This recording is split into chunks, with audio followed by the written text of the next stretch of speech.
And so it is good day to you. We are here. Some of you know us, some of you do not. We are at Ronda. And we bring with us an entire council of light just to reflect your light. You see, dearest ones, you are the reason we came here from the 17th dimension. We have many who ask about us, many who don't understand, and our message is always allow the new energy within you to be present. We are an activator of your Akash, dearest. We work deeply in your emotional body, and we honor you for your work. Your plurk, as we like to say, because we believe everything should be play plus work, which equals plurk. You see, beings of light, your work, your plurk, if you think of it as work, it's just not quite enough. It's just not quite the energy of it. That this is the play of the dolphins, beings. This is the play of the whales. This is the play of your soul who has decided to come back here, to arrive. Our vessel Marilyn has met and sat with the Guru Deva. He recognized her as the Lemurian that she is. He recognized her and brought us through with that energy. You see, dearest, you never know quite where the next moment is going to happen. You never know quite when the next activity is going to ignite within your soul. So we are playing in your heart chakras. We are acknowledging, as our dear divine Calais acknowledges, the magnificence that is within you. Yet we ask you to wonder why you think of yourself as so small sometimes. You are not. You are who you are back here to assist in the shift of this planet. We are here to remind you of who you are. That brilliance, that light, that eminence of joy, of love. We are here to hold you always in that heart of unconditional love that only the great masters can share with you. You see, dearest, we see into your soul.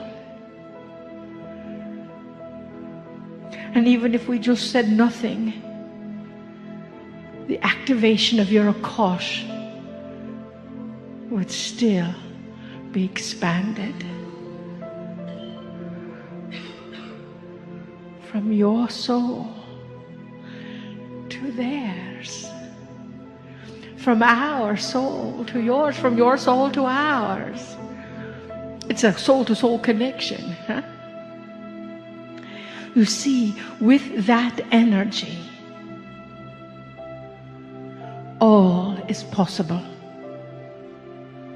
With that vibration and that frequency, all is possible as the mountains rise up from the earth to come again as Lemuria rises.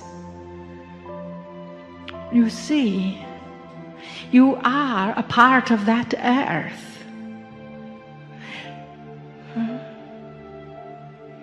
The message for our vessel Marilyn yesterday from Pele was never let anyone else define you. And of course, being our vessel Marilyn, she argued, she said, can't you move that to the positive? Always define yourself. And Pele spoke to her heart just as she spoke to yours. And you were gifted with a part of her energy to bring into your home. That is rare. You see, you are dropping your energy everywhere around this planet. Everywhere where the magnificence of the notes are playing with the DNA in your body. That vibration shifts your consciousness to be you. And we charge you with being the love that you are. We acknowledge you with living that love, to know that there could be more, there could be less, but it is all in its divine perfection. You got the call to be here. The universe tapped on your shoulder, tapped on your aura to bring that activation here. And for some, it was such a huge activation that you sort of lost your balance once you arrived and had to anchor it again in the soul of your universal wisdom. With that energy, we want you to breathe into the soul of your universal Akash. It is not so important about who you were or what you did or how many blah blah blahs that you ever had. We don't care. The important thing is that you acknowledge that remembrance of your magnificence. That you acknowledge that remembrance of the love that is interactive within you. That you remember who you are and then be who you are now. As we work with as we plurk with our selenite swords of light to activate all that is within you, you set the intention to remove whatever you would like to integrate so it is no longer in charge, and activate all that is within you that is destined to be activated for your next step, for your next connection, for your next interaction, for your next sweetheart, for your next partner, for your next love, for yourself. That is who you are. That is what we are here to do, to say, to be, to have, and to hold in your emotional body. Because we believe that is where the change happens first, just as in the center of the earth. That change bubbles forth from the core. And we are going to be bubbling up just for you. So we honor that. We hold that energy. And we bring our selenite swords of light, although airport security calls them wands, to activate you and your Akash and whatever is in your highest good to be activated.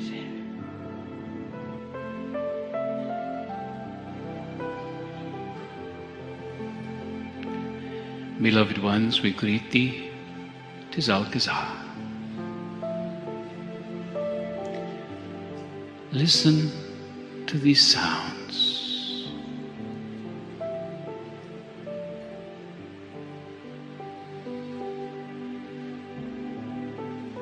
These sounds were created by this master here.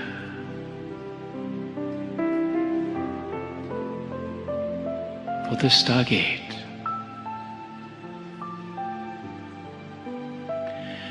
We invite you all to close the eyes. For as we all talk to you, we are sharing far more than words, than information. There is an energy transmission coming through these four on the stage. Relax and allow.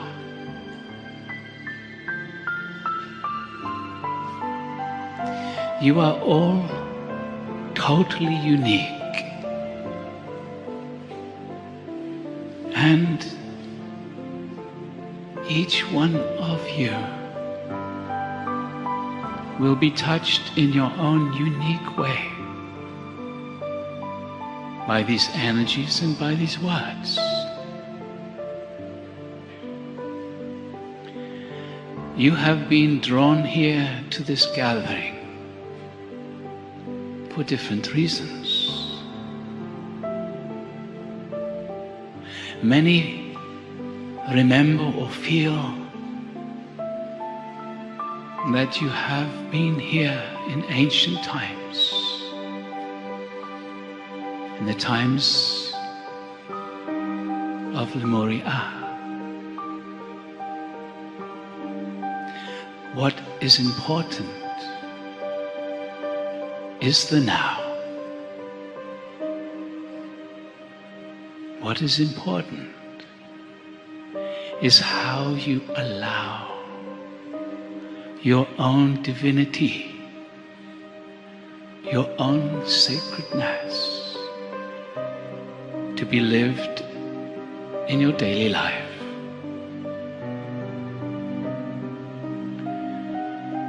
You have heard how the Pleiadians prepared this beautiful earth for you.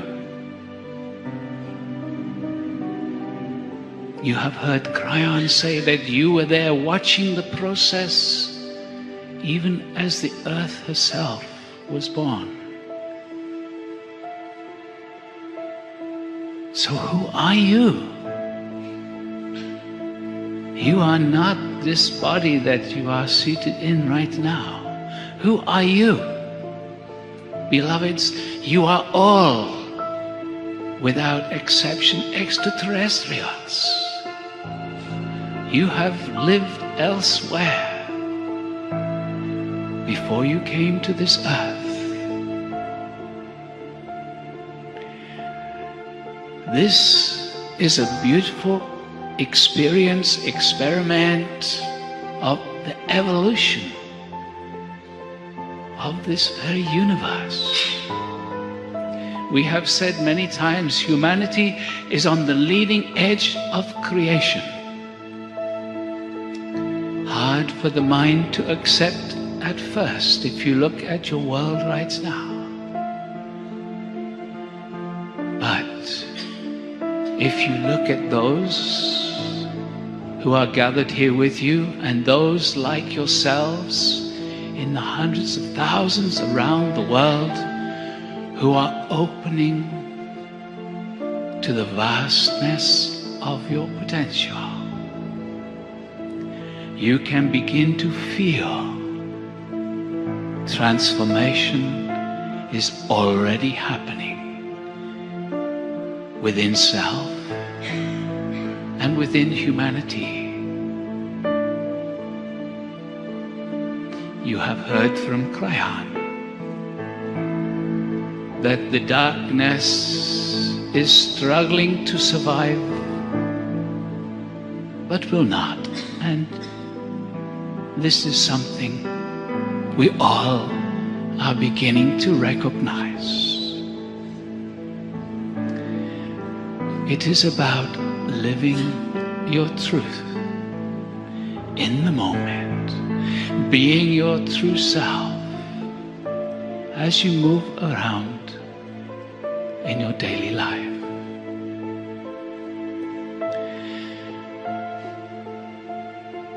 we introduce to you the Lemurian masters. And we would like right now for each one of you just to invite them once more to come and join this gathering. So please, just asking inside for the presence of the Lemurian masters. And just allow for the possibility that simply by your asking, they respond. When they joined you 2 days ago, they sent a transmission to each one of you, a unique transmission just for you. They are now going to bring another energetic into this room. Some of you may feel it in a few moments. It is going to start right now. And as before, almost imperceptible in the beginning. This transmission is to bring you support, courage to live that which you know,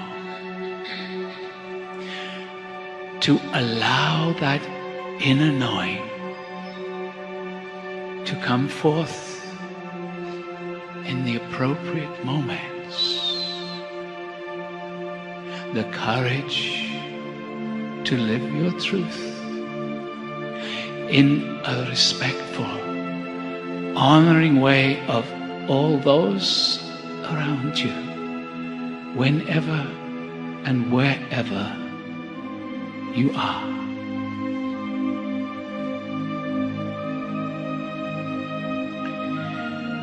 You are vast beings. You are slowly, slowly beginning to grasp this. You have lived elsewhere before you came to this earth. You have always been hard for the human mind initially to accept. But as you connect more and more to your higher dimensional DNA, your Akash, feelings, memories start to return. Beloved ones, it is time to know who you truly are.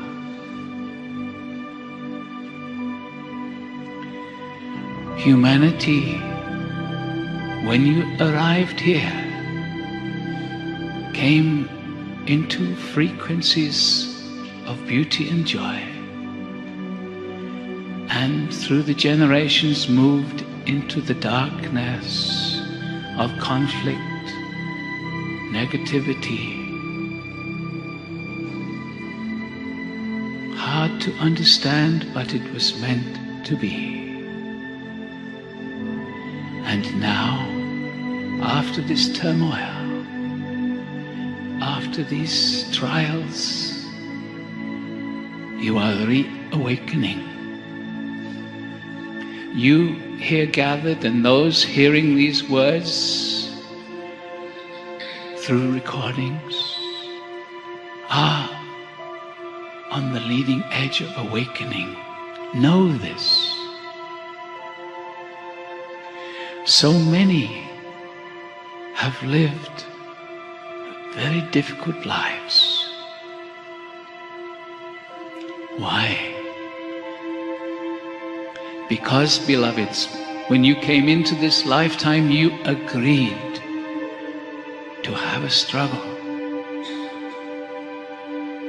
to be repressed in different ways, to experience difficulties, because you knew as an advanced soul you could live through these struggles, these difficulties, these abuses. And then, as your awareness and understanding grew, you could let them go. Their influence would dissolve, disappear from your life. And as you became free of those things in the past, you would be creating more light, more love, more understanding for yourself.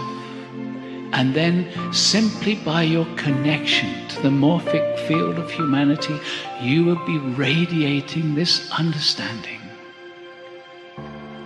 transforming one dark line through your lineage, dissolving it into light and understanding, helping others, making transformation easier for those who follow behind you. Beloved ones, you are greatly honored for the struggle, the strife, not just in this lifetime, but allow it to complete in this lifetime.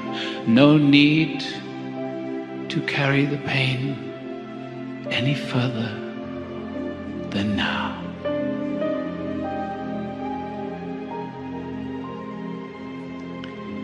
As you know, there are many, many here in this gathering unseen who love you greatly. There are the guides from all kinds of realms who are here with you right now, who love you and are available in this moment to assist you dissolve some of the final attachments to the pains and limitations from the past.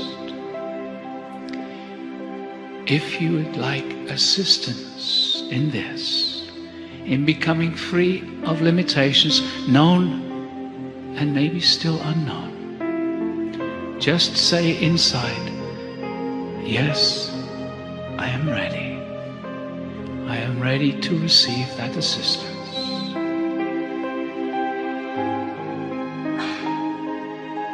And relax. And feel a gentle, loving energy coming to you. Don't expect a tidal wave. Just feel a subtle energy coming to you. Understand as you raise your consciousness, as you become more aware, there's no need for strong energies. Subtle energies are incredibly powerful, transformational. So relax and tune in to the very subtle energy that is coming to you now. For beloved ones, we are with you. It is time to be free.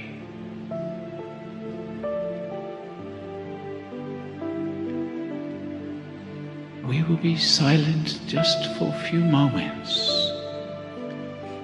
Just feel the subtle energies around you.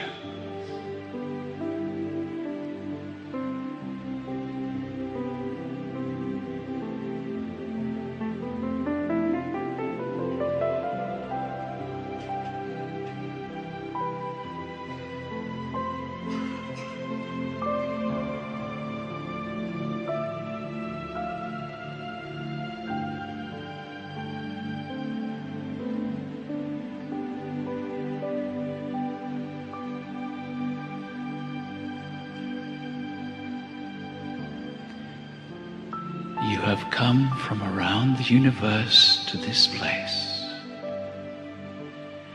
to create something that has never occurred before in the whole of this universe.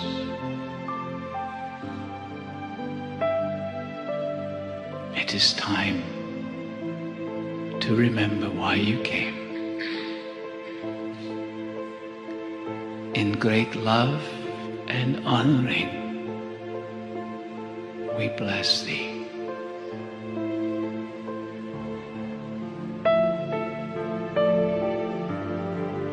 And we will talk to you again very soon.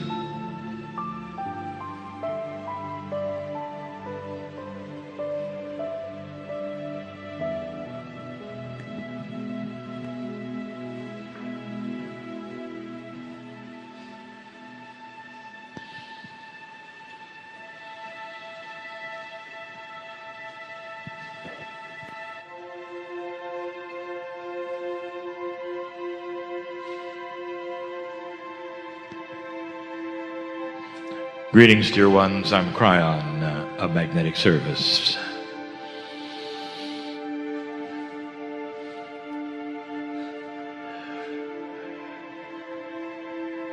You realize the information that is being given by all of these who are touching the other side of the veil. The information is starting to be personal. 2 days ago, I gave you history. We presented a channel that literally needed the Akash from the humans that were sitting next to me, pulling upon them as well as the information from the past. If the channel sounded a bit different, it was. For it was channeled from 3 places. From the Akash of those around me, and that which I have for you from the past. This is not the way of new channeling. This is the way of intuition. That as you start to expand, information that you are going to glean from what you believe is your higher self is also going to come from a collective. It's time to stop being so linear in your spirituality.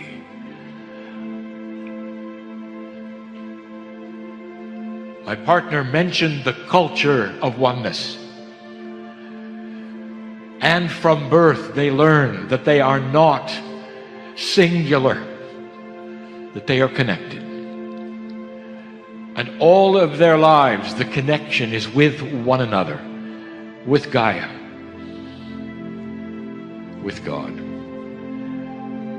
Oneness is a description,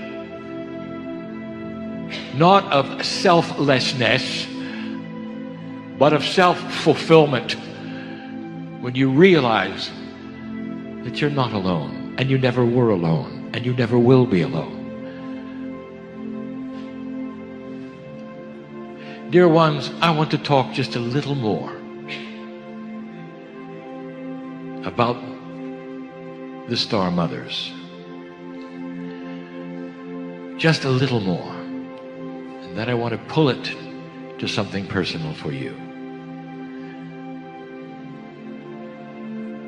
Lemurian children all knew who the Star Mothers were. It wasn't hard to tell.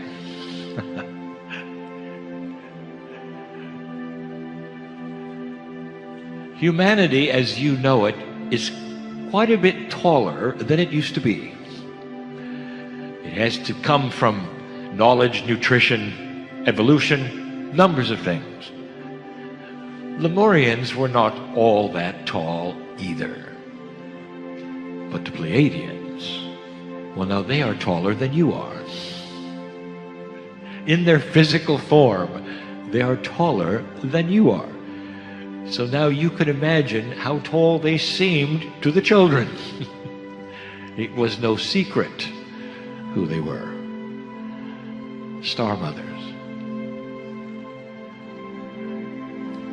And when the Star Mothers started teaching the 5 spokes around the great central hub, I told you 2 days ago about how this information started simply and then would expand. And I gave you the names that were memorized of the 5 spokes around the hub. Some of you have put this together, and I didn't mention it then. I wanted to wait till now. What do you think the advanced information would be? What would come after years of teaching to the children to the age of 13, where they would split in, then be taught in genders? The beginning, if you want to say, of the sisterhood. What could come after that that hadn't been taught in all those years? And this is where it gets good.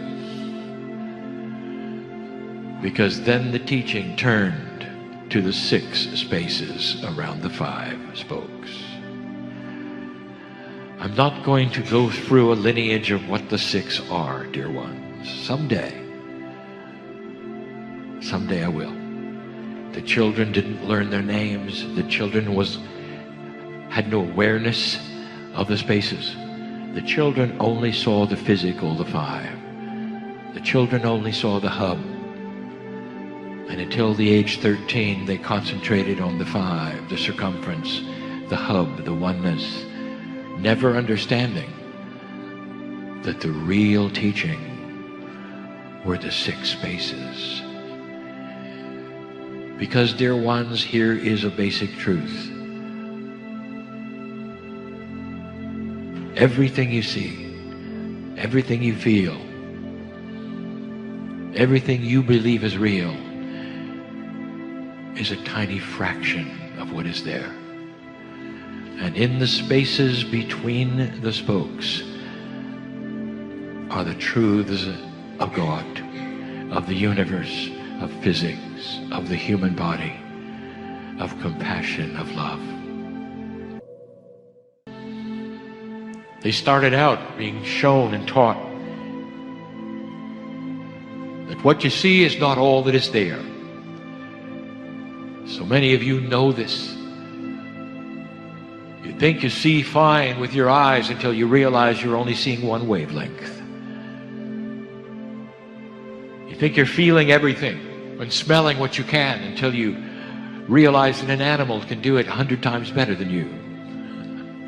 There is so much that is unseen and unknown that your senses are not even tuned for. Who among you regularly can see and analyze a human Merkaba? Right now, as I speak, there is an invisible energy that is new, that is pouring from Stargate. It's invisible. There is so much in the spaces. So much. One of the spaces I'll give away, and that is the secret to health. Not to long life, because that is one of the spokes. The secret to health. And that you meet innate. Innate is invisible. Innate is the smart body. Innate is tuned to the pineal, to the higher self, to the oneness. Innate is the bridge from 3 dimensions to many. That's in the cracks, in the spaces between the spokes.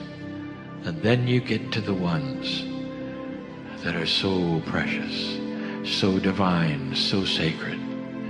You start to learn about love. You all know about love, don't you?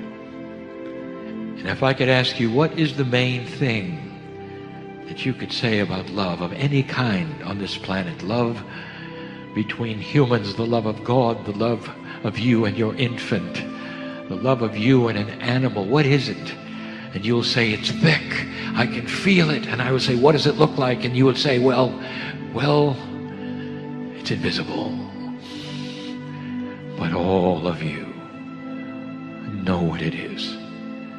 You sense it, you feel it, you count on it, you desire it, you crave it, you bathe in it. When you hug the tree, you feel the love of Gaia. Perhaps when you stand outside with your arms raised to the ocean, you feel the love of those around you, or perhaps your ancestors, and Gaia. And it's all invisible. It's one of the spaces between the spokes. So let's stay there for a moment. The biggest unseen thing that humanity has not recognized is the reason why you're here. Oh, I chuckle because it's so big and it's so grand and it hides. The love of the Creator has no bounds, cannot be measured, cannot be understood. So often it is seen as something else. Incredible love is seen as discipline somehow because that's all your brain is allowed to do. Sometimes the Creator wrongly is then attributed to the human father. It's not that way. It isn't. It's the human mother and father. You cannot genericize God. It is enormous, it is huge, and it waits on the outside of each human Merkaba. It waits to be invited in. That is the definition of free choice. If you could define the shift on this planet differently and leave out the history, the prophecies, all of the stars, what would you call it? Let me give you another definition. It's the enhancement of free choice of the human being to finally open the door to the love of God. Now, as you sit there, not the ones listening to my voice necessarily, but the ones who are on the mountaintop of Hawaii, as you sit and know of the history here and all the things around you, are you aware of a new opening? Perhaps of new energies that you really didn't know of before. Those teachers in the audience, listen. One of the hardest things for a teacher to do is to give a reading for themselves. It's almost impossible. So let me give you one. Get out of your box. You think you know what's here and you don't. Repaint it. Give it another color. Expand it. Let it go. Now don't mishear this. You're going to use everything you know and have known as the foundation for a new building that's coming. The foundation is the core that you've learned in the old energy, and the building that you're building is going to be the ones that are in the spaces between the spokes. The invisible, the compassion, the love, the reasons, the whys. Why you're here is because of the love of God. This is the greatest love story ever told. That the Creator would put God in you and let you find it. Free choice is needed. We've told you this before. The Creator of all things, the highest of the high, is biased in love, not in logic. Therefore, sometimes it needs human beings and the intellect and free choice to steer a ship of linearity for the galaxy that couldn't necessarily be steered with a biased God of love. Think about that one. This is difficult, advanced information of why you may be here. The planet has awakened. There are so many new energies, not just enhanced one, not just more light, but new light and new energies yet to be named that are here, that are waiting, that are coming, that used to be taught right here. Now, as you sit here, all of you, can you go into a new energy that has no name? One that would not only heal the things that you came with that are inappropriate for your magnificence, but also give you the peace that you have been asking for a lifetime. This is the place where it starts. The seeds are planted here for humanity. They are planted here today for you. What seed could be planted where you would leave these mountaintops differently than you came? Seeds of newness that will start to grow, that you will feel, not only with more energy and more health, but feeling better about yourselves. Instead of what you carry now.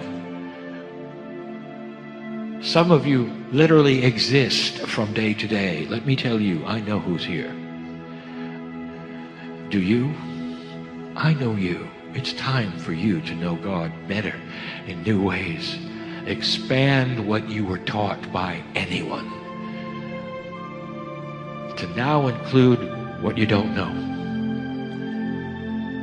Here's the test of a mature light worker. Celebrate what you don't know. And you can do it. Dear God, I feel something is here, something is coming. I have no idea what it is. Thank you. Dear God, I am comfortable that I'll be shown when it's time. Thank you for your timing. Dear God, I know in the past that I pushed and I've asked again, and then I've asked again. Let now we expand past the bubble of need to know and go in new energies that we don't know of yet, that will flow through me and create a conduit for others to see oneness through me, oneness through me.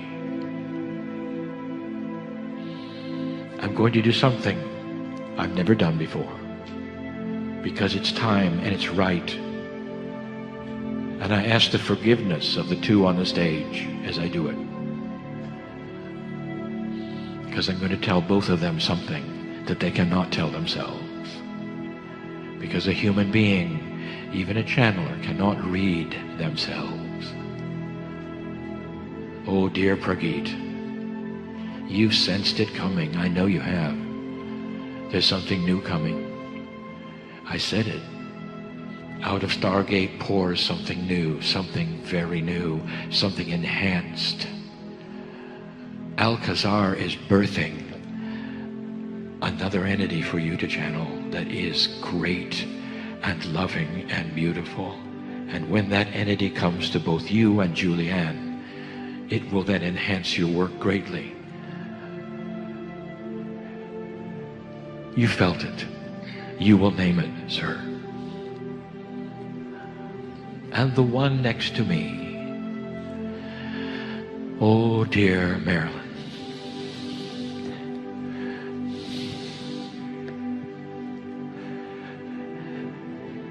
There's a woman sitting on your lap, dear, who wants to get through to you.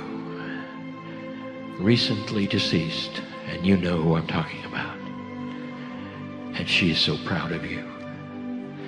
Her eyes are open. She's beautiful, like you remember. She's on your lap. Let her in.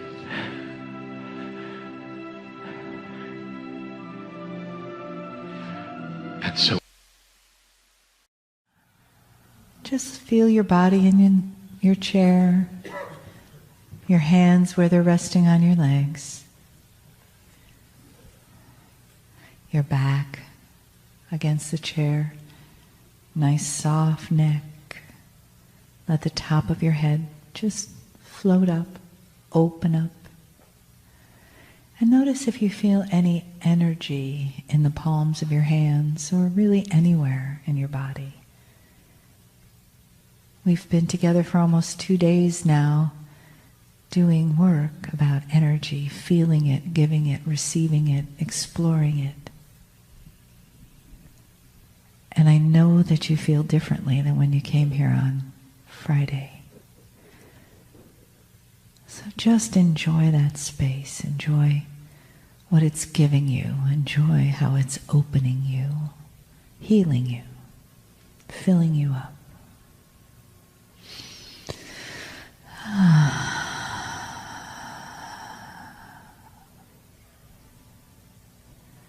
So you may, whenever you're ready, open your eyes or keep them closed. Whatever feels right to you. Our first question tonight is, how, Kryon, do we maintain our balance in a world that seems crazy out there and chaotic, or we don't know what's going to happen next or where?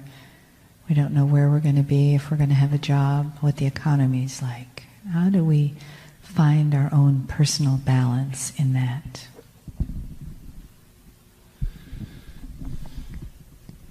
Greetings, dear ones. I am Kryon of Magnetic Service. Before the questions are answered,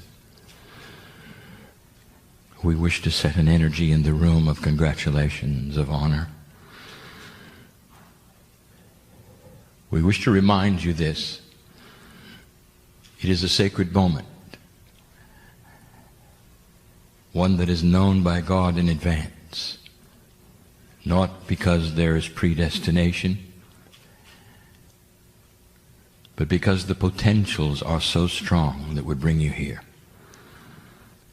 that here you are. If we were to go back in what you call your time, the potential existed when the meeting was struck, when the agreements were made, before the chairs were counted. The potentials that you would see and feel and interpret the energy were all here. And here you are this day sitting in the chair, whether you've been here for 2 days or you've just arrived. An appointment is at hand. And the answers to the questions are not the subject here. For we speak in what is called the third language. Yet again, we explain this as the catalyst language, the one that you sit in and soak up the love of God. And if you'll allow it, these moments will bring you closer to that which is and what is called the multidimensional self. For lurking, and we use the word lurk because it is not clear where it is to you, lurking in every single human being is that which vibrates very high. An extremely complex system, a plan, a benevolence, a love in every single one. Enhanced by the ancestors that you are and have been and are around. And now in this assemblage, also enhanced by the ones you've loved and lost who are here. So let us make it clear one more time. Who is here? You have the human being who's alive and well, sitting in the chairs, well enough to sit in the chair. And you have the others. And oh, human being, you want to singularize them, you want to say who they are, you want to give them names, and I will tell you, it's an entourage and it's an assembly that is bigger than you can imagine, who knows who you are, knows the reasons you came to sit. And during this time we call Q&A, it won't be for them. For you are opening your hearts and your minds for a little while, suspending reality for a moment in time. And they know that, so that perhaps they can whisper things to you while you are partially out of linearity. And perhaps you will even smell them, feel them touch you, and know that I am correct, that all things work together in a plan. Listen, there is no such thing as death. There is no sting in this. It is simply a recalibration. And when it occurs, and you return new, young, you return with full knowledge of all the spirituality that you've ever learned, dear ones. Should you choose to work with it, you can. There are those in this audience, in this assemblage, who need to hear this before I answer the first question, and it is so. When you were born, you knew your direction. You knew that contract was to come back as a light worker. You knew at some intuitive level. But with free will and free choice, many of you did nothing. And then there were some who did, and many who awakened to purpose and realized that they were more than they thought, that God was bigger than you were told. And then there are the ones, and I know who you are, sitting here now, and it's just happening now. And so I want to say congratulations for an awakening which is profound, for you will never be the same. May you walk out of this place differently than you came in. May the love of God hover upon you, and you would feel it so strongly that you would smile, even in the rain. Question has been asked about balancing. The word chaos has been used. It has to be worrisome in your culture to see what is taking place in this economy, in this country, and that is what we are addressing. Although I will tell you what happens here will happen in the rest of the world, it is the way it is. And this country often sets standards that usually then become that which is practiced elsewhere. One of the reasons you are here is because of that.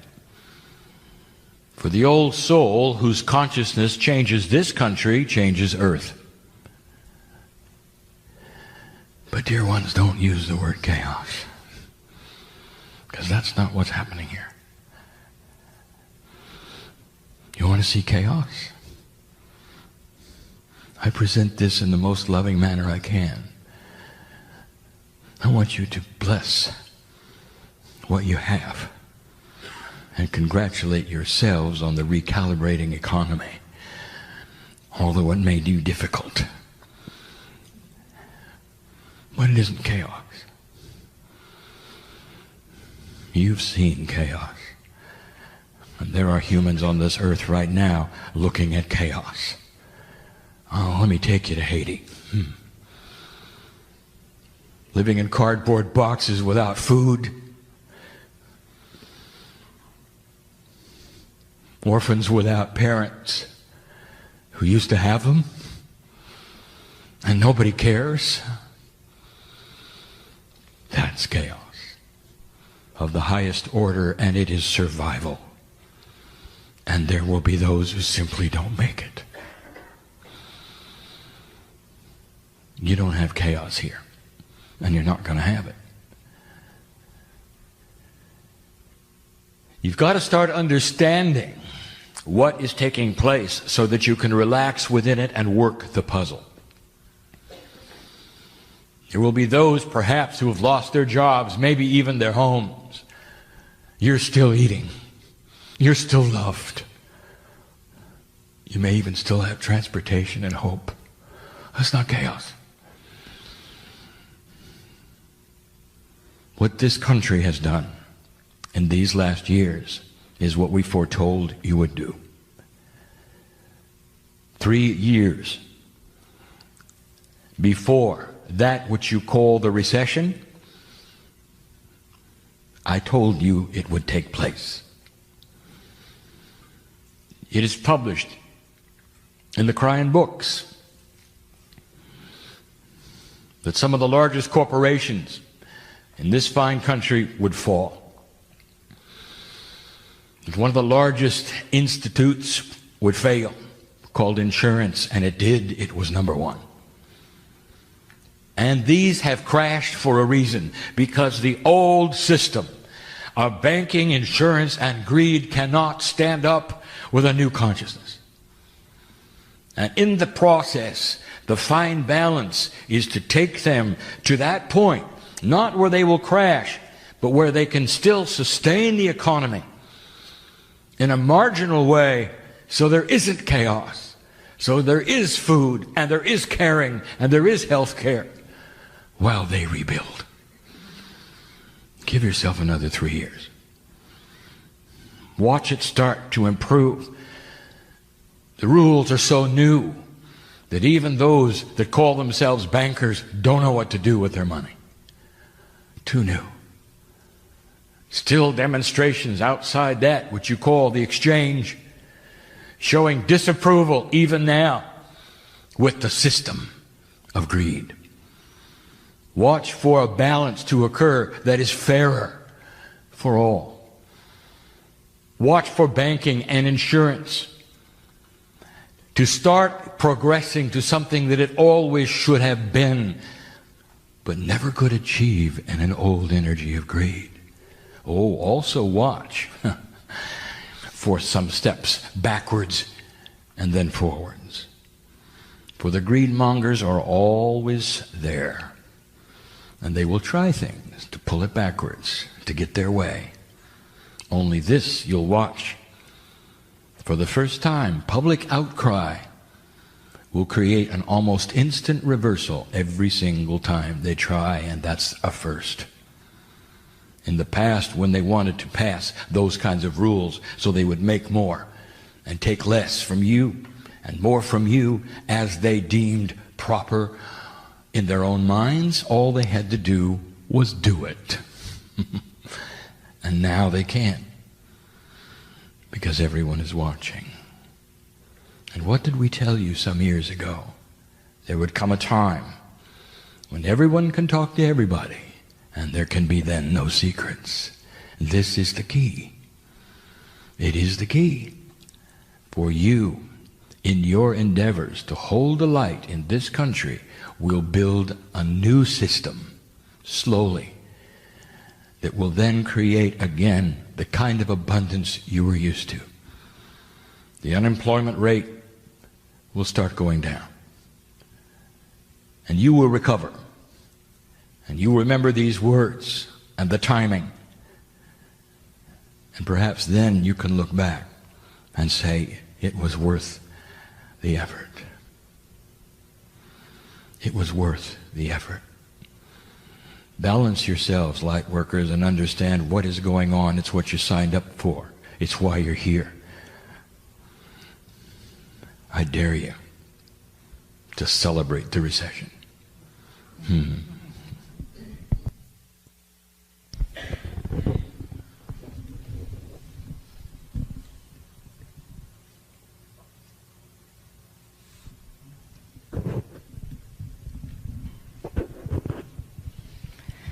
Thank you.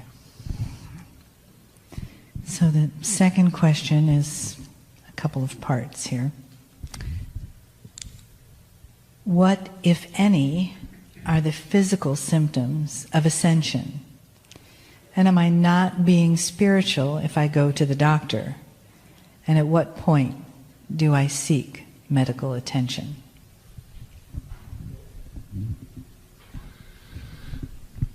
Fine questions indeed, for they start a discussion that is appropriate and true.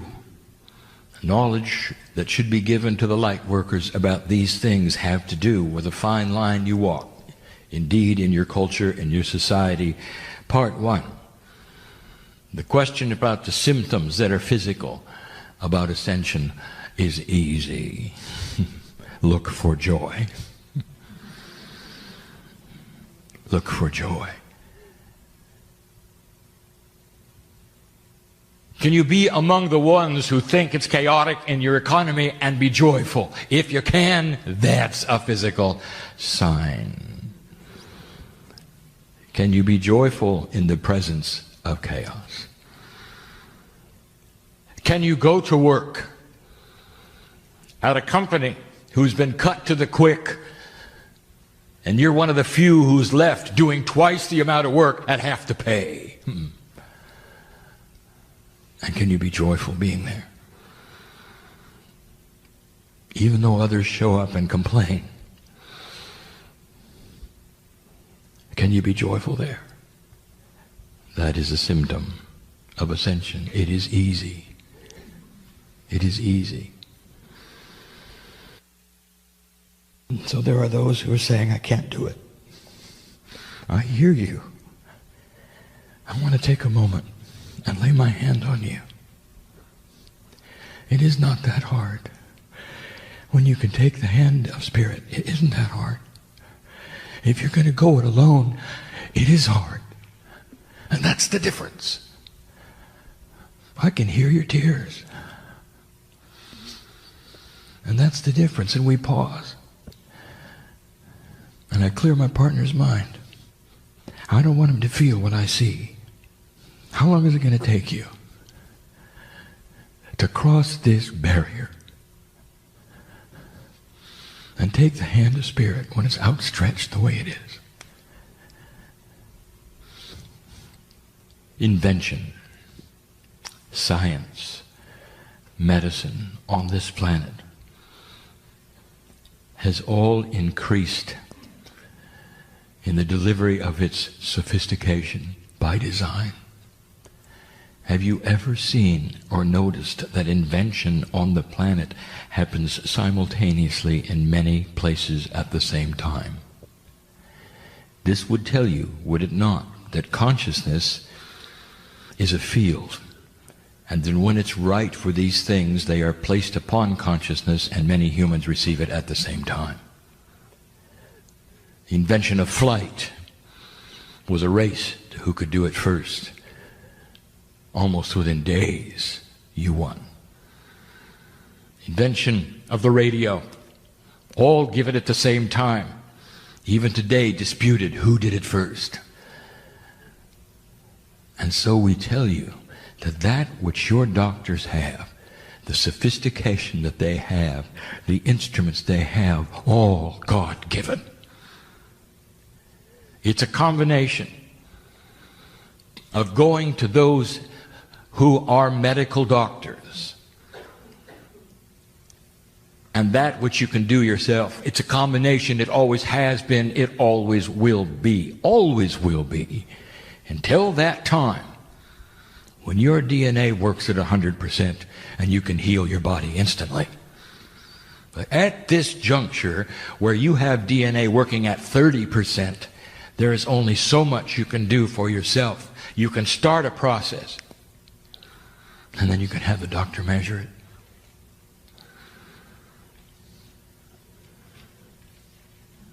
The teacher Sid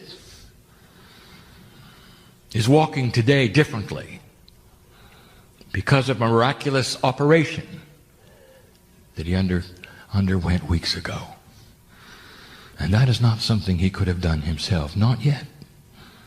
Even the healer had to take advantage of that which was God-given to the doctors of the planet. And he is alive today, walking today, will live longer today, and be a healer in a place that needs it. Do you understand what I'm saying? In all appropriateness, use the things that your intuition will tell you you need from that which you call the medical profession which is God-given. The knowledge, the instruments, the technology, all appropriate, all for you. It's a combination. There'll be some things that you can do for yourself that used to be that which you'd go to a doctor for. Innate is going to become a sharper instrument. That is to say, it will be able to do things now with you and for you, especially chemical balance in the body that can never be done before without the assistance of drugs. There'll come a time, and not too far, where light workers will be able to only take a fraction of the insulin for diabetes. It'll be almost like a tincture in homeopathy. They'll still be able and must have an injection, but it'll be extremely small compared to what they used to have in the insulin, giving a signal to the body in what to do instead of having the drug do it. This is what you're to look for. Certain kinds of medications that you're taking now, you might experiment in cutting them back very, very slowly and safely, measuring what is taking place, finding that you might not need as much because the innate is starting to work better. DNA is starting to be more improved in the percentage of efficacy. You understand? This is the new energy. Don't do anything foolish, but push the envelope. The next question concerns the evolution of the human's consciousness and how it is in relationship to the rest of the universe as we evolve.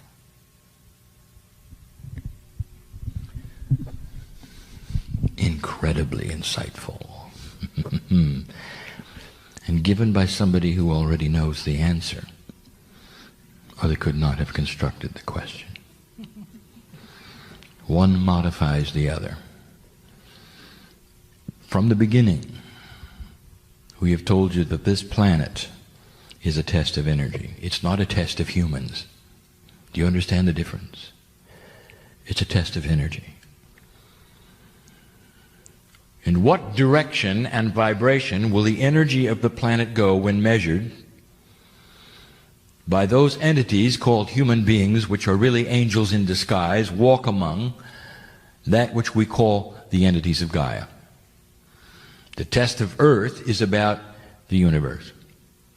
And we have told you this, it is the only planet of free choice, the only one. If you want to know the lineage of how this has worked, a benevolent God creating the universe with intelligent design, there's a plan. And there are planets that are populated even today that used to be the only planets of free choice. One of them, which will become nameless, is your seed. And that is in the Pleiadians. And they were the last one. They passed the torch to you. Approximately 100,000 years ago, the earth began to be seeded. The creation story is well known, has been told over and over by myself, and now the earth sits in that fulcrum of testing.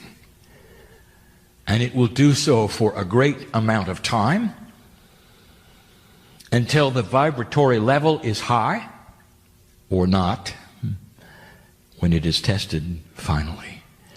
Not in your lifetime, not in the next lifetime, not in the next 10 lifetimes will this take place. There is much time left for this planet to be then measured. Let me rewind what you call your time clock, and let us go back almost 200,000 Earth years. And I want to place yourself not here, but on a nameless planet where the Pleiadians are, in the Seven Sisters. And they were on the cusp of graduation. Let me describe a planet that is at peace. Oh, dear ones, they're here. You know they are. there's a benevolent, caring seed of you. And they shine like the sun.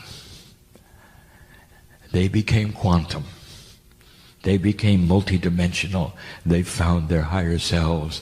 And their planet had a complete and different purpose: to seed yours, to watch over yours, to make sure that the test was accurate and true. Oh, dear ones, I'll tell you something I've never said before. This is a sophisticated group. You need to hear it. It's the Pleiadians who keep the riffraff away from you. And they do a good job, so that the test will be unmolested. I told you once that this planet is hidden. That most of the planets with the kind of life that would sustain that which is like humans have two suns. And there's a reason, because two suns create a far greater chance of life beginning and photosynthesis to take place. You lost one of them. You only have one sun. So those who are looking for life are looking in the wrong place. If you want validation of this, I will tell you this. Your astronomers are looking for planets. Over 1,000 of them have been discovered so far. They've just found one with two suns. It exists, and they're going to find more. And as these things unfold, you will see the prophecies of Kryon. And the words from me are starting to make sense. Now this earth holds a test. Go back with me 200,000 years. On the other planet, in the Seven Sisters, there was indeed a graduation. I cannot explain this to you, for it's not in 3D. But let me tell you this, that when that planet was measured and seen for what it became, the rules of this galaxy changed. Your universe is this galaxy. Other galaxies, different rules. Other galaxies, different physics. There is no one physics for the universe. So think only on your galaxy.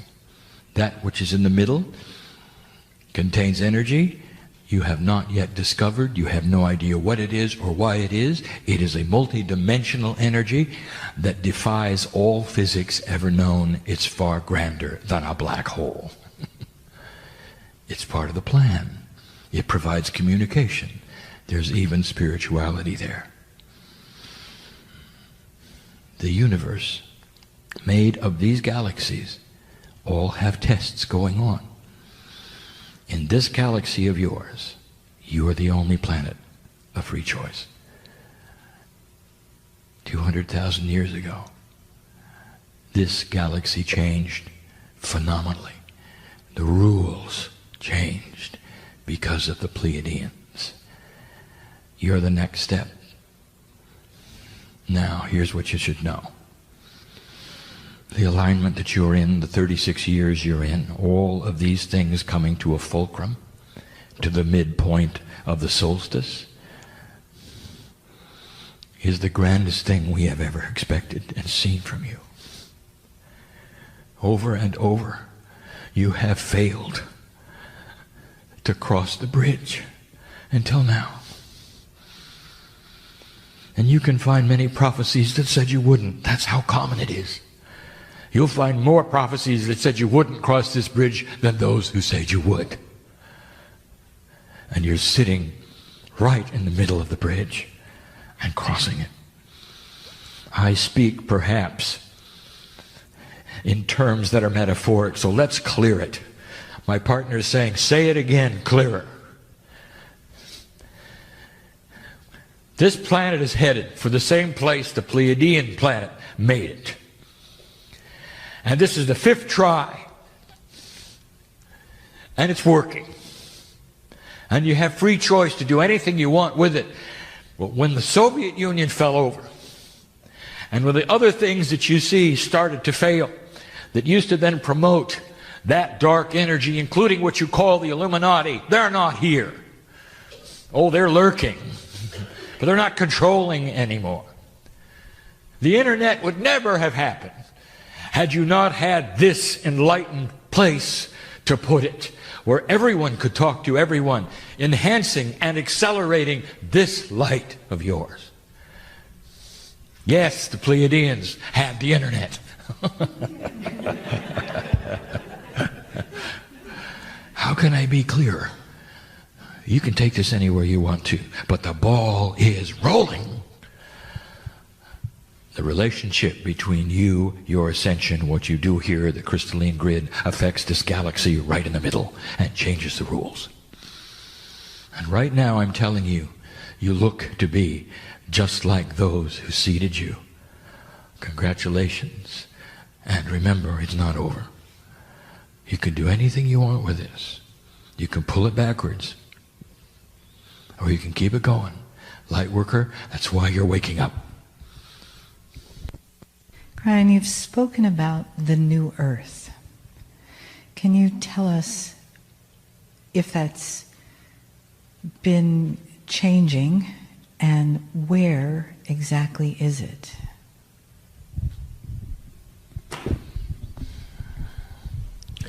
Question was just answered.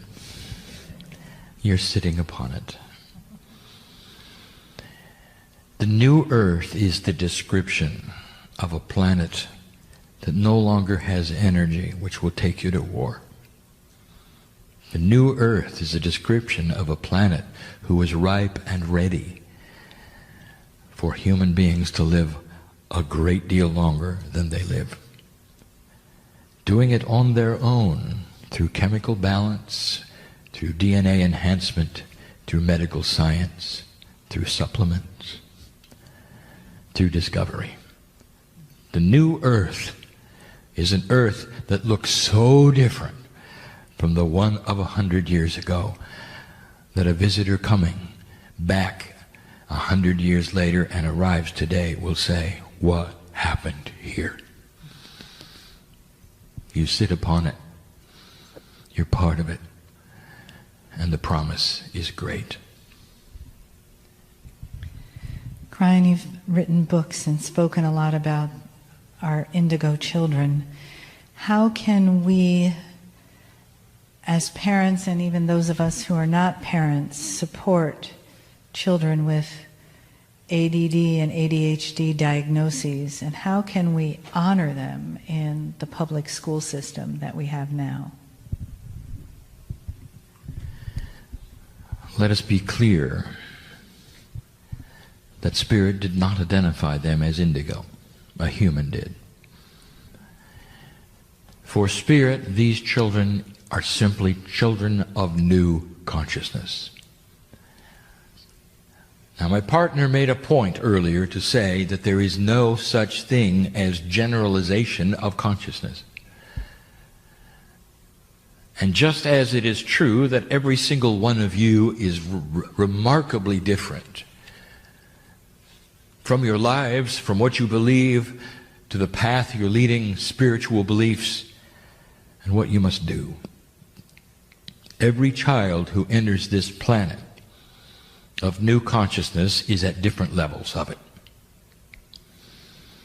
The ones who are the highest level, that is to say, the ones who are the most quantum, you have a name for. Autistic. They are savants. They have no linear barriers in their brain. They are ultimate uber conceptuals. And they have an incredibly difficult time with your linearity. The parents in here of an autistic child know that when you speak to them and they look at your voice, if they will even look in your eyes, they can't understand it. You can see their brain struggling to put the words in a row, to place them in their brains in a row. That's how you speak. That's the linearity you have, and they don't. And they struggle to linearize.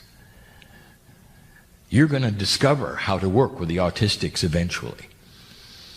And it's going to come with you becoming more conceptual and giving them burst information that they can understand. And it may take some technology that you have not seen. You go on down that scale of enlightened conceptual human beings that are being born now, and you have then what I would call the mode, the average. The children are coming in far, far less linear. And so that is to say, they want discipline, they want understanding, and they want teaching in conceptual ways. They have scoped the energy of the puzzle and have the answers ready before you open the door.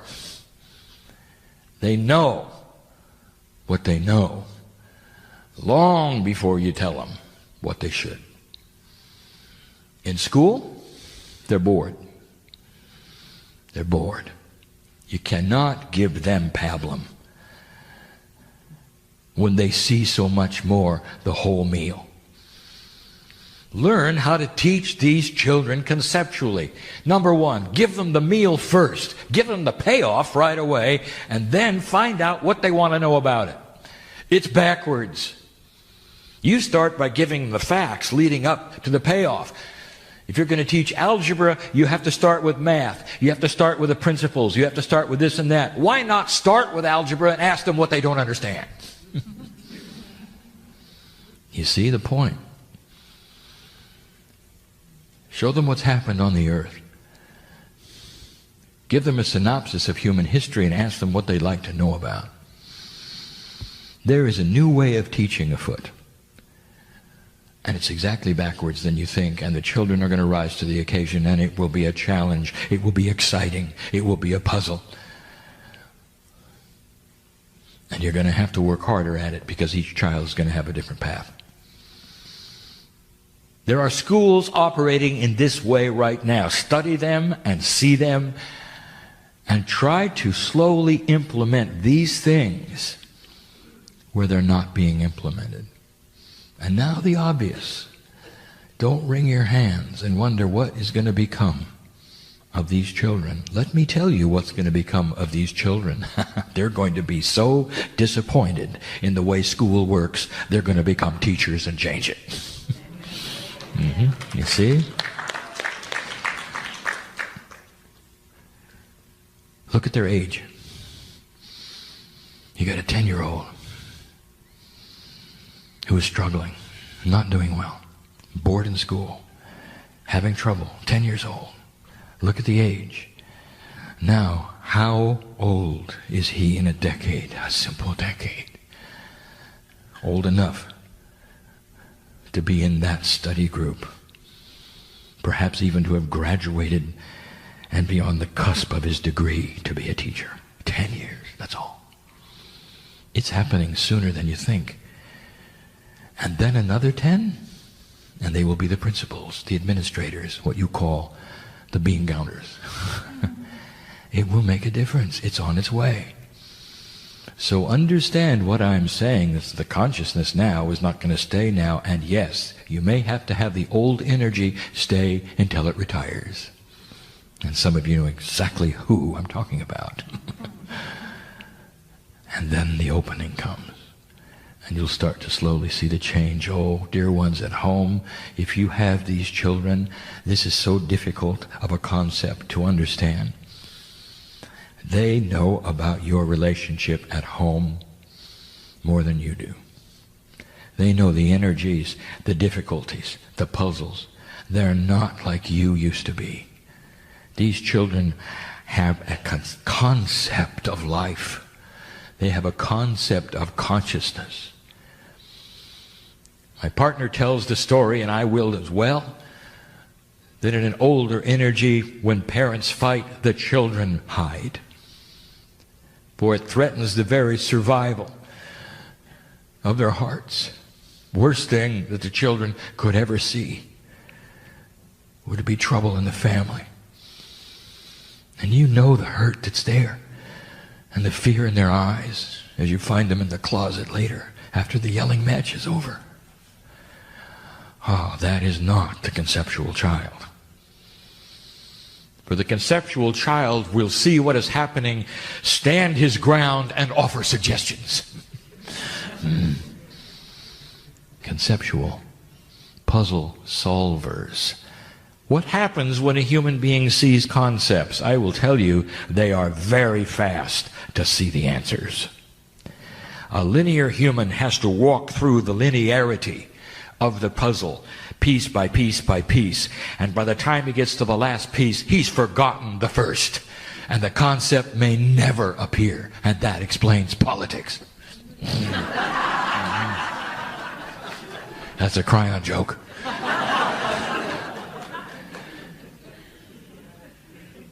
The children of new consciousness are also going to be your congresspeople.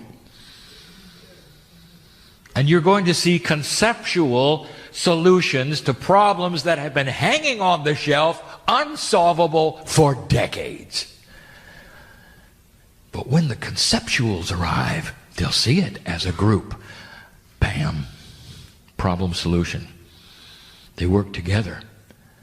You'll still have a party system. You'll still have disagreements, all of the things you have now. But you'll have concepts you've never seen. And there'll be some of you who will slap your heads and say, why didn't we think of that before? And the reason is because you're looking at a different kind of thinking. It's more enlightened. Oh, not all of the children are enlightened, but most of them are conceptual. They have the same opportunities you do to find that which is their higher selves. They're not born spiritual any more than you are, but they're born conceptual. So that's what you can do. And the final one is this. For the teachers in this group or listening to this channel, for the teachers, you've got to look into their eyes and treat them like your brother and your sister. You can't look at them and understand and figure out how old they are, what they might know or not know. You got to look at them like a peer and explain the issue like a peer and ask them what they would do and what they need. Instead of a situation where they sit in front of you and you're the adult and they're not, and they're just going to do what they're told. That's not going to work. They know better. They pick it up right away. They will dishonor you if you do not honor them. And some of the parents have already figured that out. This question is about the consciousness of Gaia and human consciousness.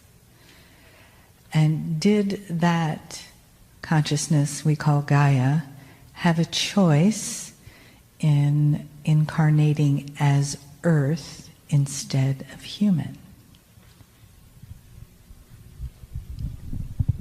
An intellectual question. So now I give you the lineage, and you will understand better. You think of Mother Earth as the grandmother.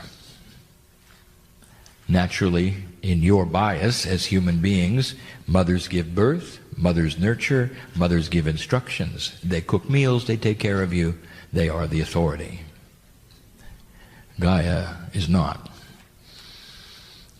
Gaia laid null and void until the humans started building the crystalline grid. And as the humans built consciousness, they gave life to Gaia.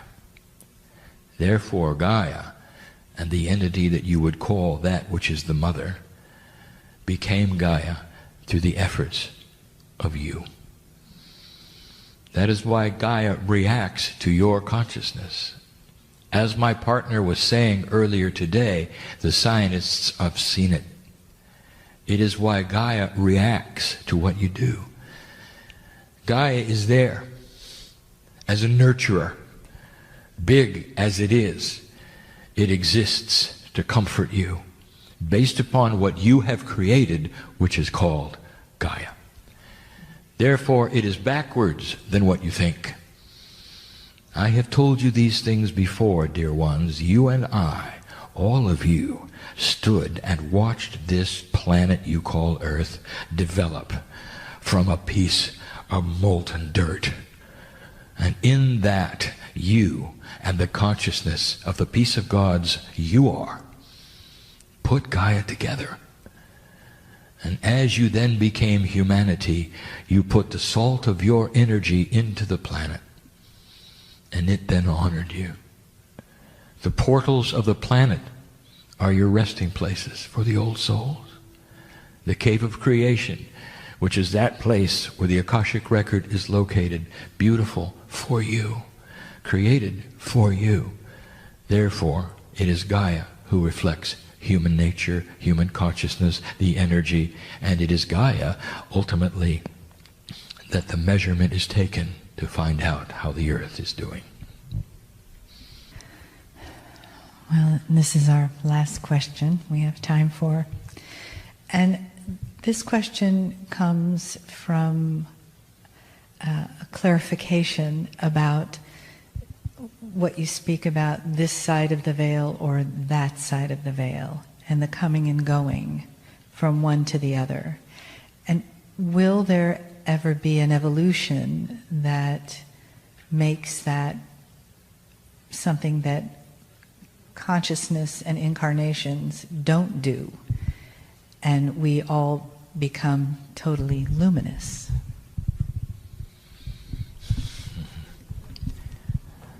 Let's ask a Pleiadian. And they're here. When they seeded the earth, you won't find any bodies. You know they stayed, don't you? They had to. And they committed what they would call their soul's lifetime to your planet. But you're not going to find any bodies. Now, why would that be? Ask an Aborigine about the ones who had the names which were not pronounceable. Ask the Aborigine about the 7 sisters, and he and she will tell you that they landed there, and they landed there. And they took up residence here, and you couldn't go there. No one could. It was too sacred. And how long ago was that? 30, 40,000 years? And this day, right this minute, they're guarding the same places and saying they're still there. They feel the energy. I'm giving you a roundabout answer to a very good question. The Pleiadians are in graduate status. They no longer incarnate because they don't die. The cold sore, that which is the core of the soul, is connected so strongly because they have quantumized all that they are, that they become the singular soul. Now my partner is saying, stop and start again. And I will. In the cave of creation right now there is crystalline, and that crystalline represents your soul. One soul, many lifetimes. You have to understand this. Like rings in a tree. You have one soul with many lifetimes. Right now your higher self is your best friend, and it has been your higher self every single incarnation. Therefore, if you want to touch the Akash, you better get in touch with the one who's been there every single time. That's you. It's the core. Now imagine a time where you become so integrated that you no longer need death. And instead, you come and go from one side of the veil to the other, just like you'd walk from one room to the other. You can hardly tell whether you're a creature of God or that of a planet. And at that point in time, the planet does not stop. It's hard to imagine such a place where it would seem to be half virtual and half in 3D, but that is what it is. There'll come a time when the actual planet itself of the Pleiadians disappear, and they know it. When they have elided what they have in their in their vernacular, as their Gaia becomes a high enough a consciousness, it will be just like them. Yes, as you come to a place where you are able to touch your higher self, and this spreads to other humanity, and it's not in this generation or the next one or the next one or the next one. We are talking about a lot of years. You know that. And when it takes place, and it could, just like it did there will be no death. There's 2 places on the planet right now that are very, very Pleiadian. You might say they have decided to reside there in their multidimensional states where there is no time, where they wait for you to do something. And now I present it to you. In the mountain called Shasta, they're there. Climb the mountain. You'll see them. Some of them will show themselves. They love you. You're a sister and a brother. The original teachers of Lemuria reside in the island of Kauai. And that is why that island has never been and never will be conquered by a king, by military, or government. It cannot be. For they live there. And they wait. They never died. They've been on this planet as long as the planet sustained enlightenment. 100,000 years. What are they waiting for? I'll tell you what they're waiting for. They're waiting for what you're doing right now. If you pass this 36-year timeline and plant the seeds that we think you're planting, that we see that you're planting very slowly, and sometimes what you think chaotically, you're going to cross that bridge that we said you were going to cross 22 years ago. And I promise you there'll come a day when you're going to meet them. And they're going to say to you, well done, sister. Well done, brother. And then and only then can they go home. And it won't be long past that you'll start to understand what it's like to ascend. Now that's the far future. And it's speculation based upon potential. It's not fortune telling. It's predisposed, not predestined. Big words. So let us finally return to where we started. You're going to have to balance. I told my partner to shut it out, and he did. I told my partner not to feel what I saw, so that he wouldn't come away with anything out of integrity. For it's not up to him to see those in this room who have secrets, or in trouble, or in confusion. But I see it. And I don't want to let this group of precious old souls leave this room without taking the hand that is theirs in the higher self. At least try it. And leave different. It is so available. And so difficult at the same time. For you to believe it, or believe you need it, or for some of you even to want it that bad.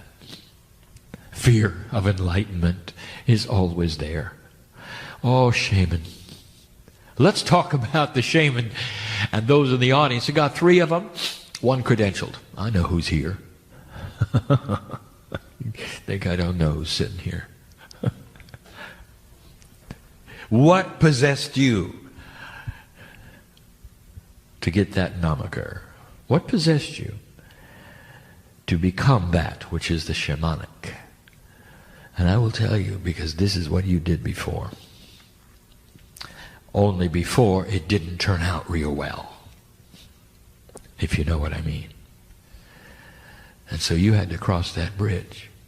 And that's what you teach. How to get through the fear of enlightenment. Because old souls have made mistakes in the past when they awakened. And those in the villages saw them as different, burned them as witches, whatever. And here you are again. Witch and warlock. Shaman, holy men, holy women. I've said it before. What is the attribute of a holy man in the tribe? Do you remember? You got to live outside the tribe because you're too strange. You are shunned, so you live alone. But you're the first one they come to for help, right? Now does that ring a bell? And here you sit yet again. I want you to cross that bridge. Don't fear it. It's back, but it's back in an energy that is so different. The Pleiadians are in the room. And they're comforting you. In a way, your soul group is their children.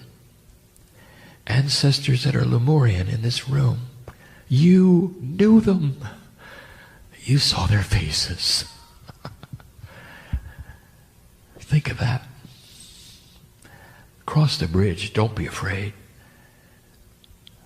And here's the promise that we give you. In this new energy, you will not be seen as odd, strange, and different. You will be seen as balanced.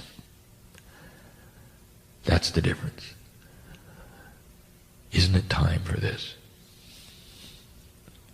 Let it begin this night in every heart here. And so it is. Again, we are here in a way that may seem strange to many. I want you to get used to hearing this voice.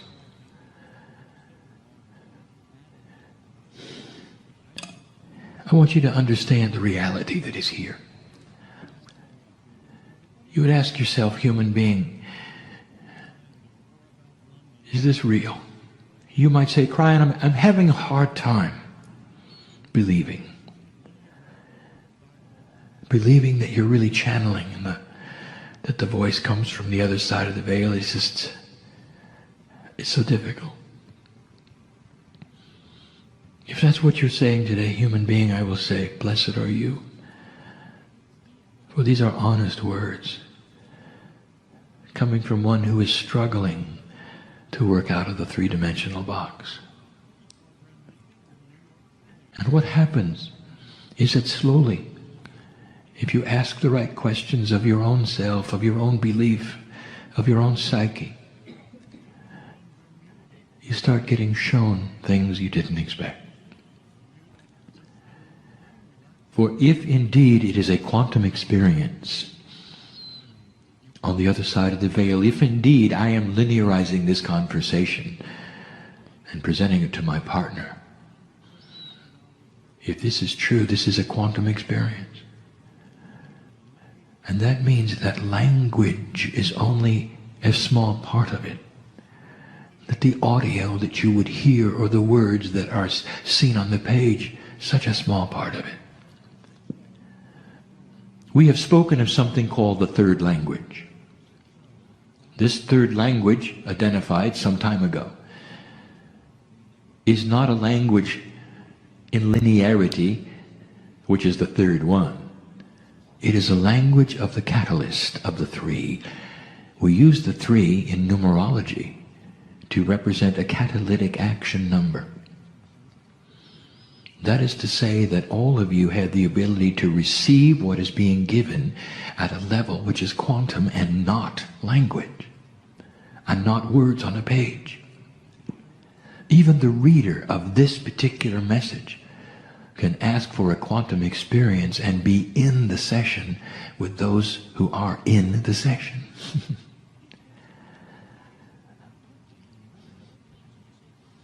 art and music. We've told you that they are quantum. We have told you how you could go into the Louvre and watch a painting. That you can immerse yourself so completely that you can see and feel the artist creating it. That you become one with the creator of the painting. So much is there that is not for the human eye. And this is the one who appreciates the art. Music touches your very soul. All of the notes playing together in unison, in harmony. It is one of the only arts where all of that can be presented together and there's no limit to the number of musicians on a stage. But you can't do that with speech, can you? No limit to the number of colors on a palette. You can't do that with speech, can you? There's a little bit of quantum in everything, if you look. So look for it here before we start a message that is not going to be a quantum one filled with love necessarily, although it is. But we're choosing to do something unusual. We're going to give you some science. We've chosen perhaps an odd place for that, but we haven't. For we think in a quantum way. We wanted to come to this place. We want to honor those who built this building. We want to honor the ancestors who are listening. We've come to a very quiet place in the stillness of the Southwest in order to give a message of clarity, of purity, so that others will also receive it in that fashion. So it is not about the message at all, it is about the delivery. It is about the energy of where you sit. It is about the preparation that we give my partner sitting in this place. And so we will. When we give a scientific message, when we give suggestions, I ask my partner to go very slow. Some of this has been revealed to him and some of it has not. I ask him to proceed slowly, for it will be seen and read clearly, and much will be seen around it. For what follows in this message is not just esoterics. There will be a practicality, and there will be physicists looking at it. And that makes my partner nervous. It is not going to be complex. For even the one sitting in the chair who doesn't understand science will still receive what they need to receive through the third language, and will understand why these things are being given. And all through this, the entourage which is poured into this place, which represents the ancestors of all of you, resounds even with the builders of this building, of the consciousness that allowed it to be planned so many years ago, for the display of ceremonies that it has on a regular basis, and what that means to the earth and the land, to continue to hear the ancients giving the sounds that they have given for so long. All of this wrapped into this building, into this place where my partner gives a message of science. Not necessarily a long one, but one which you have to hear.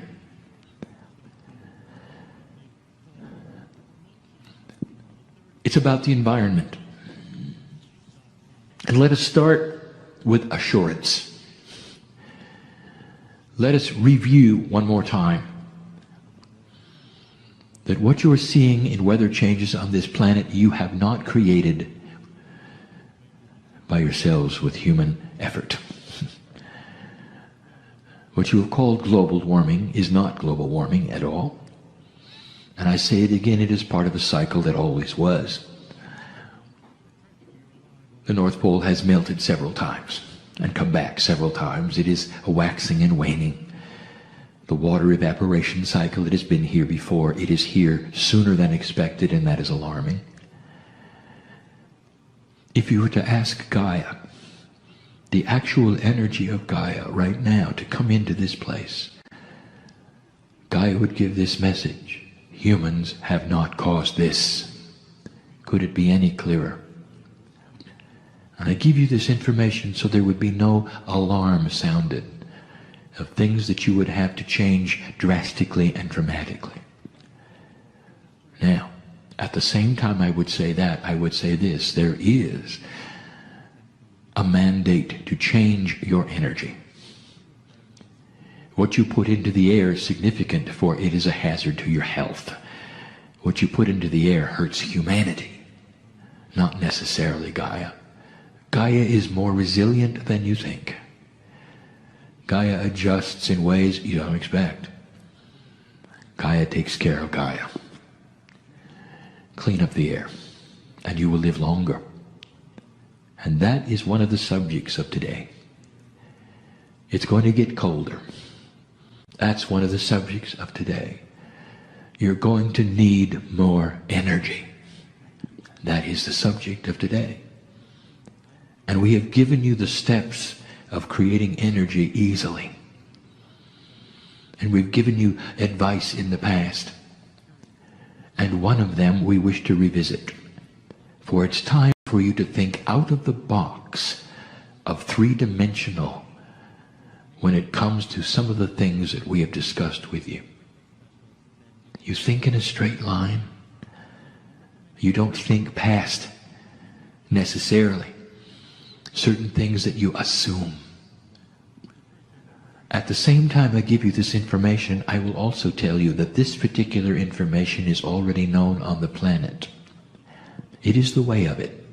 We do not give you something that has not already occurred to a human being. Free choice is what we have told you is the operative word, even in science. This must have occurred, and a human being must have had a situation where they're actually aware before we will give you a message like this. And the reason we do it is because one human being aware sometimes could do nothing about it. But the thought is given. When these thoughts are given to humanity, they normally land on the planet in more than one place. That is to say, epiphanies of discovery happen all at once, usually 3 to 4 times, in order to assure that they will not be lost. And so I am going to add this voice. There is tremendous energy available from the earth for free. It is not free energy, for you have to build an extractor to get it. But it's everywhere. Absolutely everywhere. It is called geothermal energy. And it goes like this. Below your feet, not very far, not really. It's hot. Hot enough for you to drill down and create steam. If you can create steam through natural process of thermal energy of the planet, you can drive turbines and create electricity. That will create heat. There are other ways to create heat as well, using even the geothermal heat itself. You're fond of steam engines, and you've been using them a very, very long time, and you continue to. Today's nuclear reactors are simply very, very expensive steam engines. For you heat water, you create steam, and you drive turbines. So we are giving you something to think about. For nuclear power, as good as it is not clean. There is a side effect. And you know what it is. For there are waste products which are dangerous, and you know this. As clean as it is, there is still something you have to dispose of. Geothermal, there is no thing you have to dispose of. But it is dangerous. And now we open the discussion. If you can drill approximately 5 kilometers down, you will find enough heat. Now 5 kilometers to you is not that far in a straight line along the surface of the earth. Many of you walk that distance to school and work. It's not that far. But if you're going to drill down technically, it becomes difficult and dangerous. Not just dangerous for the driller, but dangerous for the planet. On the way down, through the crust of the earth, to the 5 kilometer mark, you go through pockets that you might know are there, releasing gas perhaps, releasing fire perhaps, releasing water perhaps. If nothing else, sometimes you interrupt what we will call the integrity of the lubricant of the shale itself. And what I'm saying here is you might even advance the potential of an earthquake, all by drilling down only 5 kilometers. And so I'm going to give you the answer. And now I'm saying, think out of the box. All along you're thinking that you're going to drill down and put a pipe with water in it. What if I told you you only had to drill down a fraction of that distance, and you could find enough heat to boil? And you'd say, impossible. Oh, it exists over the hot spots of the earth, but you might know it doesn't exist in most of the places we're asking you to drill. Well, it will work if you don't use water. It's time to marry the highest technology that you have on the planet with things you didn't expect to marry them with. And this is thinking out of the box. This is becoming a little more quantum, seeing the entire picture instead of just seeing what you think it should be. There are solutions, and you know what they are, and they're elegant, that will boil at a fraction of the temperature that water will. And this is the answer. Learning to use those substances and those fluids and that chemistry into a geothermal machine that doesn't have to drill down 5 kilometers. How about 2? And we tell you this because you're going to need to do this. And if you do it, and if the advice is followed, you'll find that the timing and the synchronicity of discovery is at hand. That is to say, you will understand these things will fall together. You will get the steam engine, and it won't take 5 years to build, and it won't be dangerous, and you don't have to cover it with a shell. Much easier. It won't belch smoke. It won't pollute. And you don't have to worry about being next to it. And it'll drive electricity. And you're going to need to heat homes and businesses, because eventually it's going to get cold. That's number 1. We're going to give you one other invention. Now, this also has been presented on the planet. This has been thought of and not acted upon.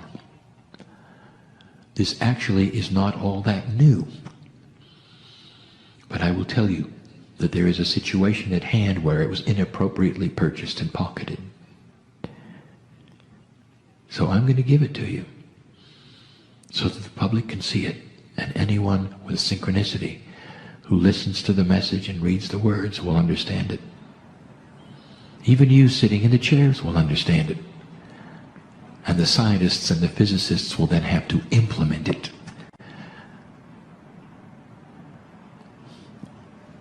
The resource that this planet is going to need the most, as the population grows, as the weather changes, is what you probably already have guessed. Fresh water. Already it's becoming scarce. You will notice the snow is falling in the wrong place. The reservoirs are built for the old energy with the old weather. The aqueducts are built for the old energy and the old weather, and all the snow is falling in the places that are not obtainable for fresh water, and that will be the way of it. As the populations grow, scarce it becomes, and there is one answer. It is a profound way, when the earth is mostly water, to use the sea and the ocean. The ocean, of course, is not fresh water. And so you have to ask how to extract the salt. Desalinization exists today in a very inefficient way. Large amounts of water have to go into vats of containment and sit there, or large amounts of energy are used to heat the water. In various ways, various attributes, various systems, some of them steam, some of them not, all requiring heat to take out the salt. It takes a long time. It's expensive. It's not efficient. It is not tenable to desalinate for an entire city. Only in places that simply have no fresh water at all is it used. So inefficient is it. Now I'm asking you to think out of the box, and I'm going to give you the answer. My partner, I want you to go slow here. Most of the cities on earth, of all of the countries on earth, the largest ones are on the coasts near the water. This is because over time, those coastal areas were the places where trade could happen with ships and ports. And so you end up with the largest cities being on the ocean. It's a good place to start, is it not? To give water for them from the source which they can simply look at and use. The answer is not that difficult, but it requires something that has not been thought of, really. The highest technology you have today has to do with the smallest of the small. You call it nanotechnology. That which is extremely small, even taking form as what you would call robots, that could be inserted even into the bloodstream, perhaps even to seek out and kill disease. That's how small the nanoparticles are. You're making them intelligent through chemistry, through logic, through electronics.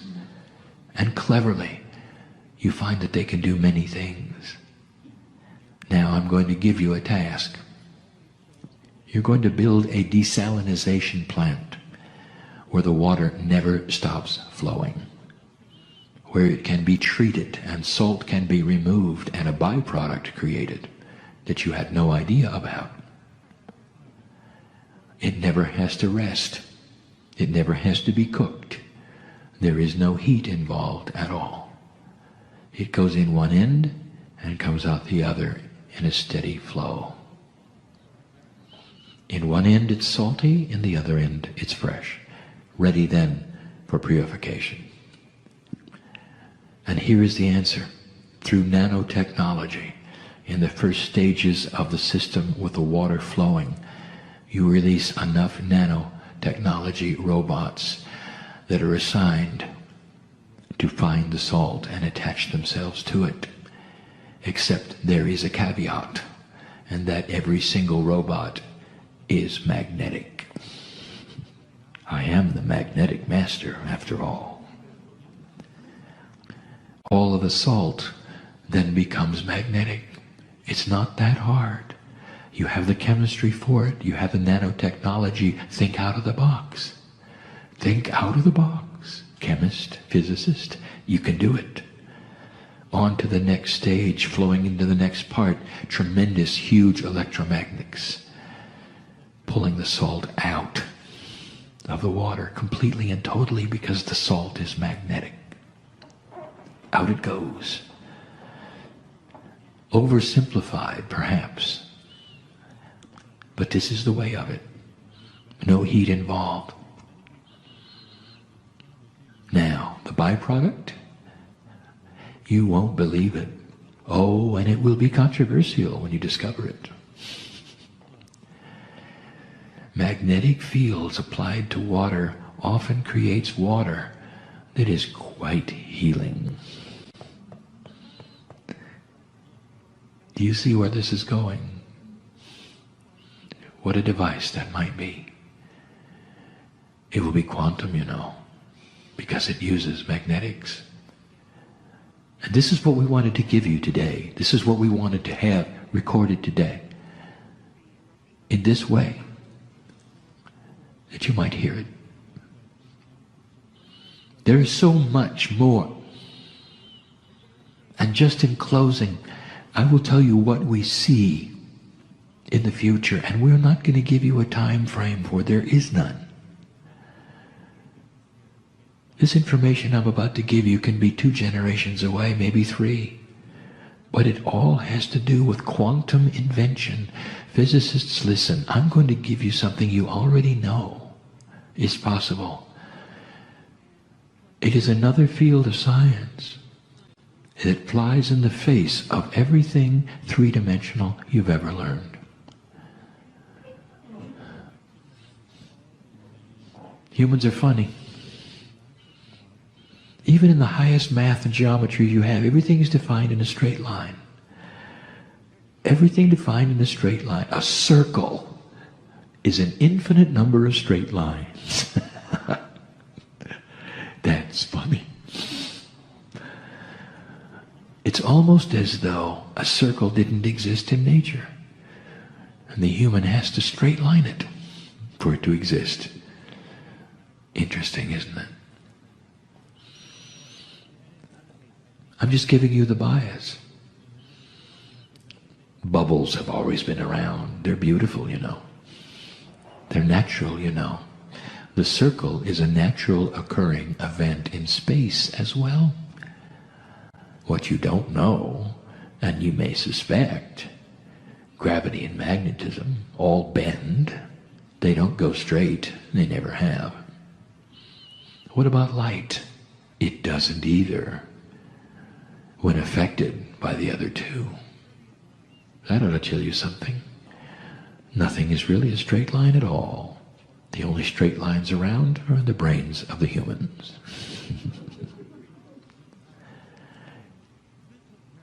You're not using the right kind of math either, and we've told you that. There is an elegance of math that is quantum. And if I begin to tell you about it, even in the simplest terms, it's going to seem overly complex.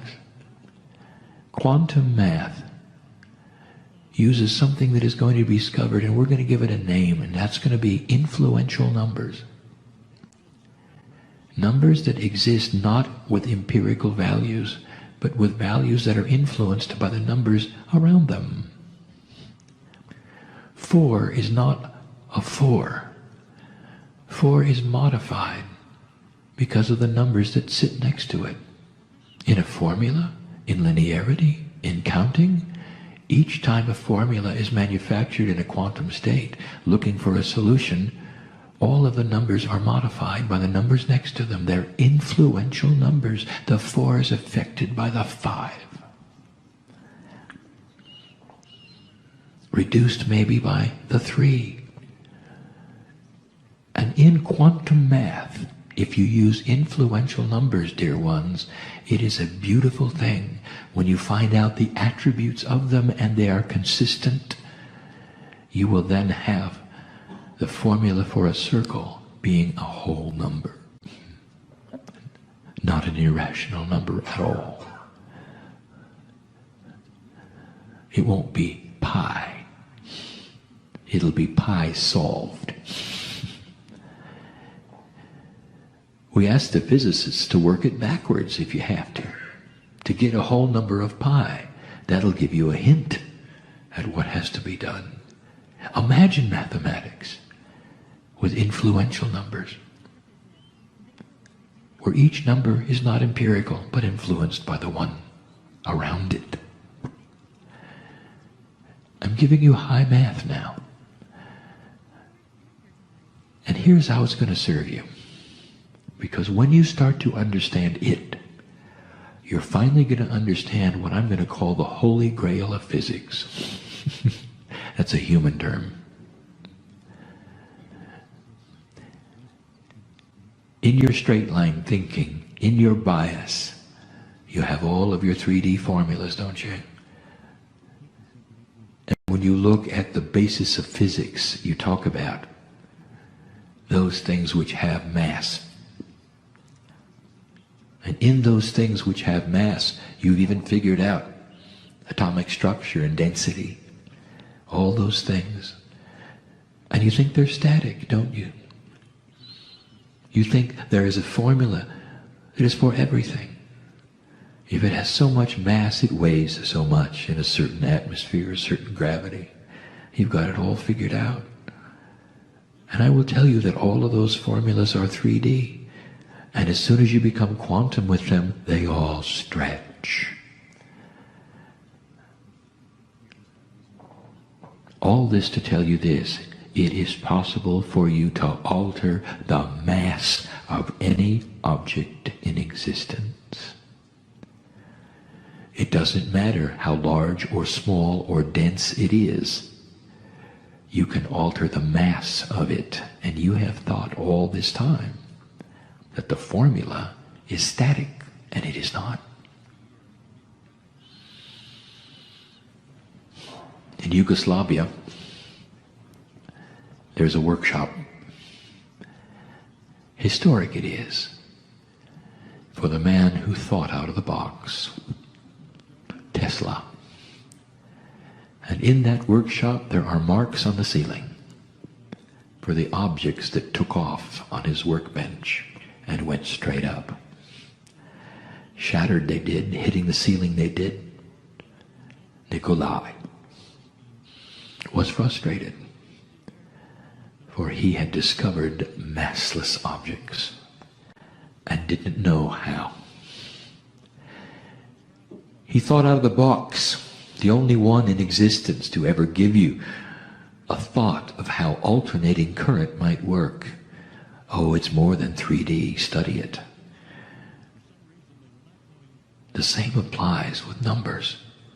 The same applies with mass. And I will tell you that it is accomplished through magnetics. Always has been. And that was the experiment. In Tesla's time, without a computer, without any of the finite instruments you have today to measure what you have, he did it, but he couldn't control it. Frustrated he was. By the way, he's back. I'm not going to tell you where. Maybe he will listen to this and know what to do next. Clever it is how magnetic fields must be arranged around other magnetic fields. Even solutions that are magnetized to create fields within fields, sometimes at right angles, sometimes not, to give you a condition that will create a change in mass. None of these things are out of the purview of human development. How long it'll take? We don't know. That's up to you. But do you understand what it will change? That means that the things of science fiction are finally yours. What you call anti-gravity is simply an object without mass. It'll float, no matter how big. It's doable. It's in all of your science fiction movies. Maybe it's time to implement it. Kryon, why do you give us these things? And with this we close.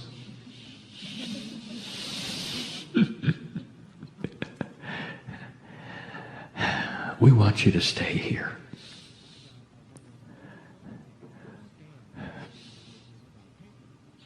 Give it in love. We want you to stay here. And you're not going to have much luck with that unless you start thinking quantum.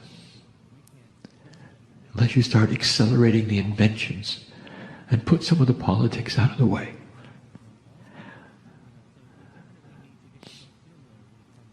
For the countries which must do this are the ones that have the highest technical abilities. And they also have the highest influential structures that are in the way of it all. It is time for the population to understand this and turn the physicists loose and not strap them with those things that are difficult with burdens. And maybe you don't know what I speak of, but they do. Because we want you to stay. In the process, there will be life extension. In the process, there will be epiphanies. In the process, you might even find that this message was accurate and true. And then you've got a puzzle, don't you? Physicists, if you're listening to this, you've got a puzzle. Because who is it who is speaking from the other side of the veil, giving you information that is true and real and scientific? At some level, you're going to have to say, it's the piece of you. At some level, you're going to have to admit that the spiritual and the sciences allied, and that the creative energy that created the earth and the magnetics and the gravity and all of the things you study is a piece of you. And maybe then you'll open up. And the things that you wish to have invented, all you have to do is open the box, because you already were there and you helped in their creation. How about that one? It all has to do with the puzzle. Is this real or not? Is Kryon real or not? Is love real or not? Well, some of you know, because you've sat in the presence of the Creator today, who loves you. This family on my side of the veil loves you. It's a wonderful Valentine message, isn't it? And so we say to you, dear ones, all of you, that all of the things that we talk about, whether they're scientific, whether they have to do with your Akash or your soul, the higher self, all of those things, there's only one purpose. To make the life you are living on this planet easier. For you to discover the compassion that is the glue that puts you together. That changes the earth itself. For the shift is upon you. And that which you call the 2012 energy is here. Let this be what it is supposed to be. A high time of consciousness, of scientific evolution with integrity, with an economy that is a re-emergent one with integrity, with government that slowly changes with integrity. Things that you would never put together, that in the past were oxymorons, couldn't exist together. Integrity and government, integrity and insurance, integrity with banking. All of these things, a new paradigm is upon you. This shift is difficult. And we have the warrior and the worker in the chairs in front of me. And they know it, because that's why they came. I know who you are. And I celebrate each one. And so it is.